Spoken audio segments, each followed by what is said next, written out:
I have released press conferences, press statements, and I've done press conferences to intimate the presidency that where we are going,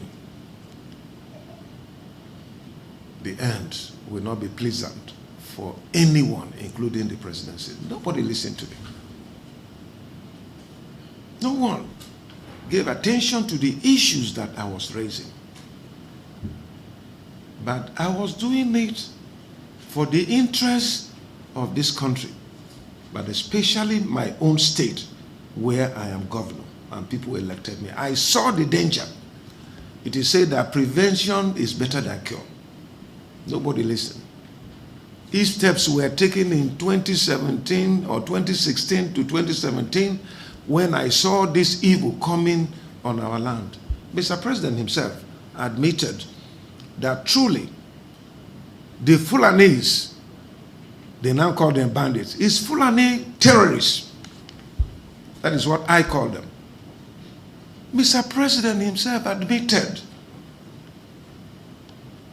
in his outing in Dubai, in United Arab Emirates, and also in Nigeria, when he was hosted to a press conference,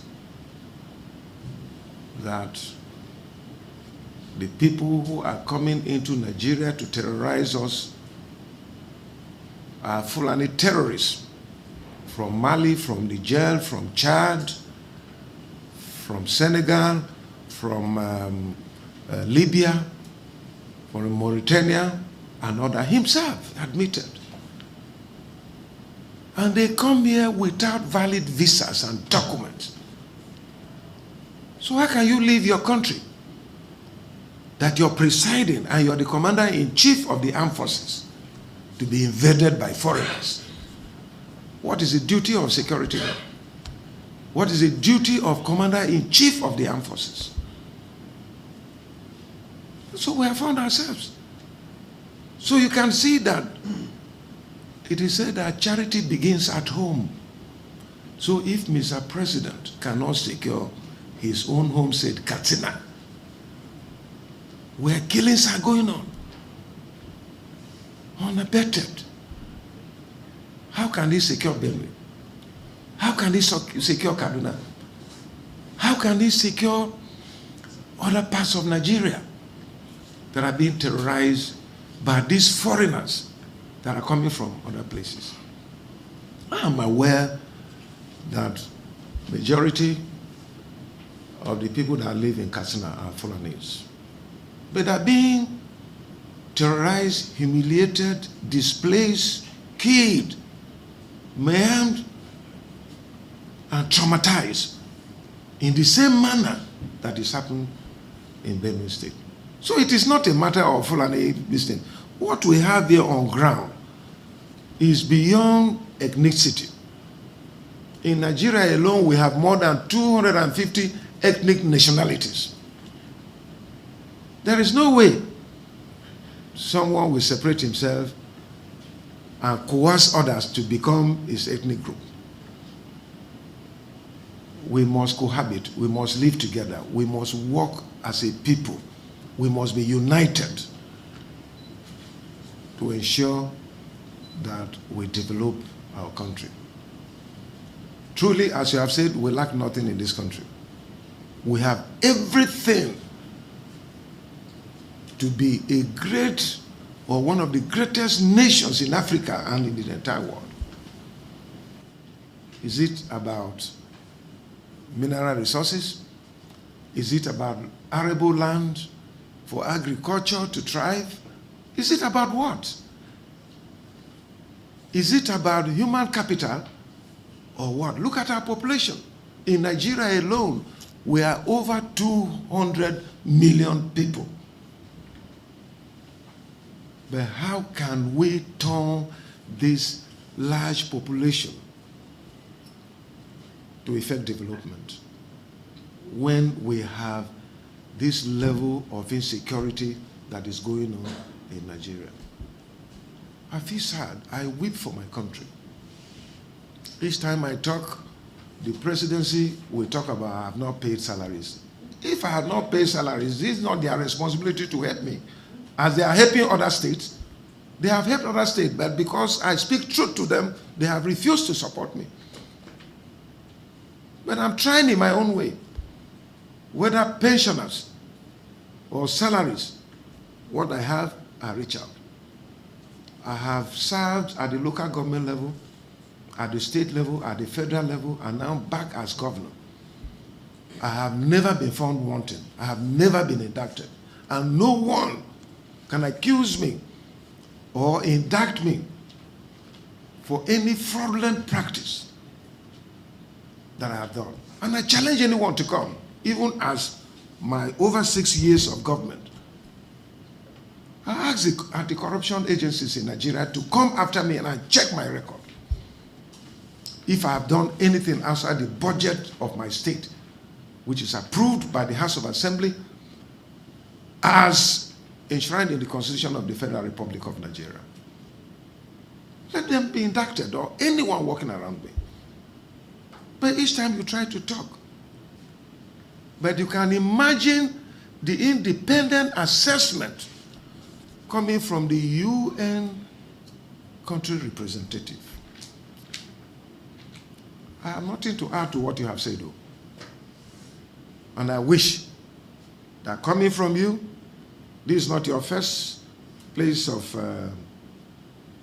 service in the UN, and UN as a global organization that looks after several countries. The knowledge, the experience, the capacity to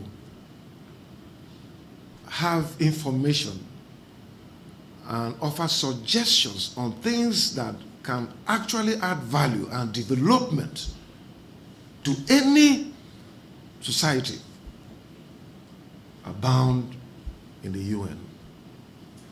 But I know your limitation. You can only advise, you cannot enforce.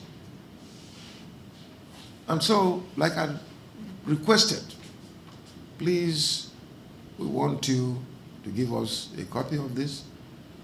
And please make it a point of duty to visit the president and also do the same thing you're doing here, farewell visit. And make this presentation to him. Maybe, as I said, people say that it is twice that pierces the eye of an antelope. So maybe if you say, they will remember that Ortom said this, because I have also written, pointing out these same things you have said, because I love my country, Nigeria. And that is why I'm always carrying the colors of Nigeria and the colors of Benue State and Nigeria. This is all that I'm preaching. Unity of our country. When you see me with these colors, I'm talking about the unity of our country, the unity of my state. And so, I'm not against any ethnic group. I believe in the rule of law. I believe in the Constitution of the Federal Republic of Nigeria, and that is what I've done. My prohibition of open grazing law and provision for ranching was meant to bring peace for farmers and herdsmen. But because these foreigners who are here, they are collaborating with the presidency to Islamize and to Fulanize and to chase away other people. That is the agenda. And they cannot run away from it. They have been exposed. And everybody is aware of their tricks and game plan against other ethnic nationalities in the country. So that is the point. And so I want to appreciate you for capturing all the issues. Like I said, I have nothing to add. I was really impressed, and I even gained more by your presentation. And to agree that human rights violation is on top in this country. How can you tell me the judges that are the last hope for common men and for greater men and for middle men, everybody. How can you explain to me that security men went and invaded Justice Odili's house? And as I talk to you, we are being told that they've not been able to apprehend those people who went there. The federal government is denying, everybody is denying that they were not involved. But a chief magistrate came and identified the person that directed him to give that order. What country? Are we in a banana republic? What kind of a country? Impunity, human rights abuse everywhere is being encouraged, and from the top. No wonder in 2015, when the current presidency was campaigning, they said that they will bring Nigeria from top to bottom. Top to bottom, 3 times. And Nigerians didn't know, they were hailing him. And today, see where we are. We are at the bottom. We are at the bottom. And some of us, our prayer is that God will raise people to rescue this country and lift it from bottom to top. Because it is not pleasant. Where we are in the bottom, I'm not a happy man. Every day you hear killings, you hear displacement. When I say that I have more than 1.5 million IDPs, they are there, and more are coming in. Now, as we are moving towards dry season, I cannot sleep again. My security advisor cannot sleep. The security men in Benue State cannot sleep. The security men, in spite of all the inadequacies, they've been able to do well. They have performed creditably. But they are inadequate. They lack equipment. They lack logistics.